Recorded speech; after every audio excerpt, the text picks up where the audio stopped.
મુકેશભાઈ, એક આવાસ યોજનાને લઈને છેલ્લા 2 દિવસથી વિવાદ ચાલી રહ્યો છે. શું હકીકત શું આપણે પક્ષમાં જાણ કરી? ગઈકાલે મારી પાસે વર્તમાનપત્રોના માધ્યમથી અને ચેનલોના માધ્યમથી આ સમાચાર આવ્યા છે. આ અતિ ગંભીર બાબત છે. ભારતીય જનતા પાર્ટીનું છેલ્લા 45 વર્ષથી રાજકોટ મહાનગરપાલિકામાં પ્રમાણિક, સ્વચ્છ અને પારદર્શક વહીવટ રહ્યો છે. કોઈ ગરીબ માણસને અન્યાય થાય એ ભારતીય જનતા પાર્ટી ક્યારેય ચલાવી લે નહીં. આ બાબતની તપાસના આદેશો આપવામાં આવ્યા છે. તપાસના અંતે કોઈ પણ બાબત ધ્યાન ઉપર આવશે તો પ્રદેશના મવડીઓનું ધ્યાન દોરવામાં આવશે અને પ્રદેશની સૂચના મુજબ આગળની કાર્યવાહી ચોક્કસ કરવાના છે. આદેશો પછી જ કાંઈ કહી શકું, અત્યારે કેવું વહેલું છે.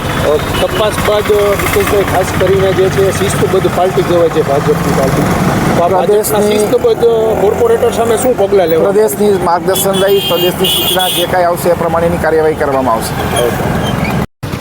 જે મેસેજ અત્યારે આવાસ યોજના બાબતના છે કે ગરીબ લોકોને તેનું પોતાનું આવાસમાં કૌભાંડ થયું છે તે બાબતની અમે સરકારમાં પણ માર્ગદર્શન માગશું અને આની સખત તપાસ કરીશું કે અધિકારી કોણ સંડોવાયેલા છે અને કોણ આ બાબતમાં સંડોવાયેલું છે કે જેથી કરીને ગરીબ લોકોને આવાસ યોજના મળેલ નથી અને અન્ય લોકોને મળેલા છે.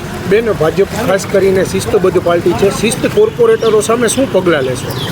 ચોક્કસપણે શિસ્તબદ્ધ પાર્ટી છે એટલે તો અમને આ ચિંતા છે કે ક્યાંક ને ક્યાંક કોકને સંડોવવામાં આવે છે અથવા ચર્ચાનો વિષય બનાવવામાં આવે છે. પણ ચોક્કસપણે કહું છું કે આમાં ઊંડા ઉતરશું અને અમે આની સંપૂર્ણ તપાસ કરીશું.